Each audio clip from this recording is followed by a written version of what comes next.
We are. Please say your name. I'm Mike. Oh shit! Oh, finish what you're doing. It's fine. No, it's fine. It's all good. It's on the red light. It's awesome. Yeah. Names. I'm Mike. Shinoda. Joe Trapanese. Gareth Evans. Guys with the Raid. Awesome movie, guys. Seriously. Gareth, how long ago did you conceive of the Raid, and how did it change from idea to the finished film? I was in Indonesia, and I just finished my first film, Rantau, and I was looking to kind of get the budget up and running for a different film first. It was a much bigger project. And what happened was, when I was working on that, we spent like a year and a half trying to get the money, and we just couldn't get the money up in time. So we decided like it'd be too long, we hadn't done a second movie, and so I wanted to get something done, to get something out there. Eco to get a second film, I wanted a second film. And so the Raid was actually a plan B, it was a backup project. And the idea was that we had to bring it in on a certain budget level.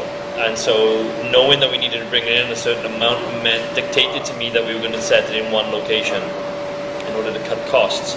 And so then from there, I started to take a look at different films that influenced me that I really loved, that had that kind of central concept. So like Die Hard, Song 13, films like that, Escape from New York. Yeah, it had a very John Carpenter. Exactly. Actually, the music as well. I mean, was that conscious? Did you kind of...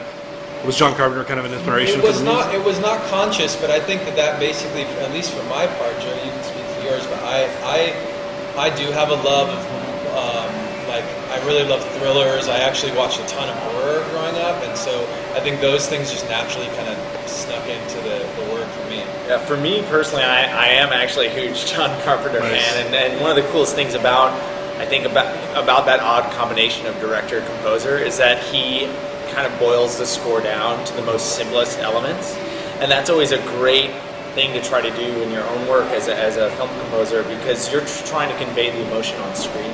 You don't want to draw attention to yourself. So what's the simplest way to give? So John Carpenter has always been really influential to my work.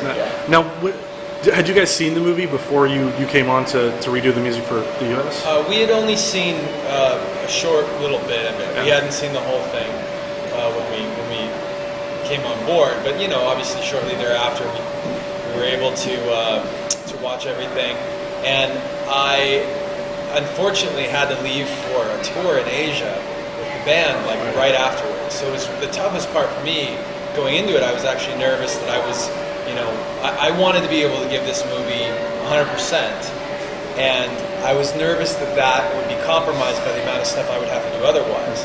It actually ended up working, having to leave for tour ended up working in our favor, I think, because what happened was, I was having seen it, I kind of just your memory isn't that great, you can't remember all the details, so I ended up kind of boiling down basic concepts and basic fight scenes and things like that, and so I was able to come up with almost themes to general ideas in the movie rather than this one specific scene.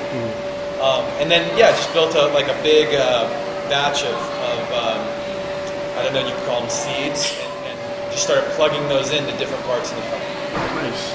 So there are so many amazing moments in this movie. Honestly, I think I heard more applause last night at the Paramount than any other one single film ever.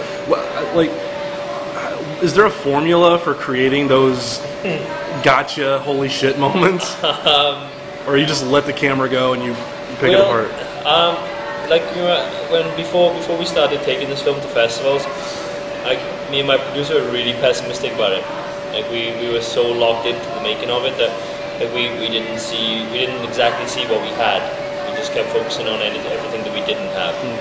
And getting that reaction last night and getting those reactions in other festivals as well, it's the best feeling. As a filmmaker, it's such an incredible thing to have people respond the way they are.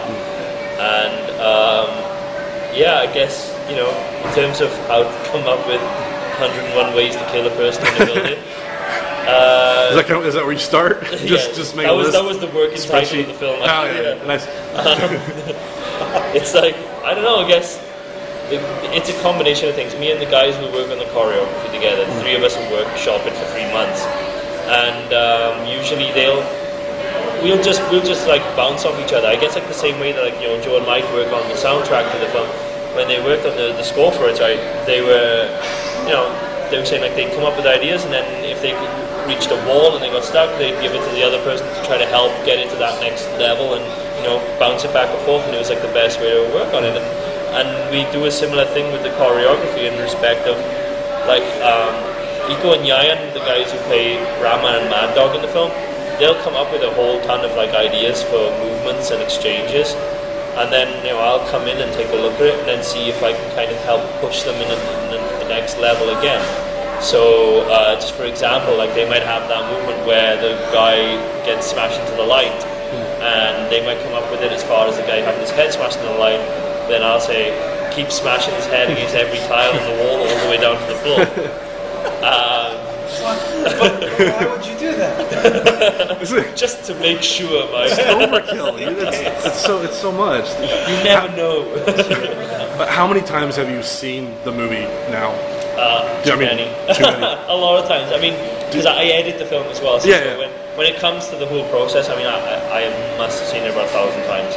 Just like, you know, scene by scene by scene. You know, we cut it, edit, and then, you know, mastering and then mixing and then check prints, check DCP, check this, check that. And then festival-wise, I think I'm on my 10th screening, 11th screening now as a festival. But it's good. It's cool. It's like, it's one of those things where like it's getting close to reaching that saturation point now where I kind of don't want to see it anymore. Right. But there's a thrill of watching how an audience respond, and at the same time, beyond that sort of, you know, that great aspect of it, it helps me a lot when I can pinpoint those specific scenes where the audience doesn't respond. Right. So if the audience doesn't respond universally across the board for certain moments in that film, then I know that that's like a problem area. I know that's something I need to fix then on the next one. Yeah. And so that's a huge benefit to us then. Nice. So at that point you're kind of getting a charge more from the audience's reaction than the movie itself. Yeah, totally. Yeah. I'd love to see the film one day with not only the film playing, but a camera of a picture of the audience. Oh, picture at the in same picture. Time, you know? Yeah, Blu-ray. That'd be awesome. Are you kind of editing the film in your head as you go, or do you have it planned out? Because one thing I noticed, I love how you edit like in the middle of a single move. Like in the middle of a punch, you'll edit to another shot of the same. So it just creates this great flow through all the action. When it comes to the fight scenes, we actually map it out before we even start shooting. So we make like a video storyboard. So we shoot it shot for shot, edit for edit. So we know exactly what that fight is going to look like. And usually the finished version will be like 95% the same. For me, I love exploring the way Sealat moves with how I move the camera as well, how we can move that camera around. Right. So there are certain things like one of my favorite camera movements in the film when it comes to the fight scenes is actually during the final fight, and it's a very small moment. People don't really pay much attention to it. It's very kind of it's pretty cool and complex choreography, but nobody really remembers it so much. There's a moment when Mad Dog and Andy are on their knees and they keep exchanging these sort of like attempts at elbowing each other in the face while grabbing hold of the head. Right. And then it's like he'll do this and he'll turn his head around and then he'll grab him and then he'll turn his head around. And we did this thing where I like the idea of the camera started to come around from one side and then when we cut around the other side. And it's just that kind of movement felt like it fit with the head roll and then the elbows coming in.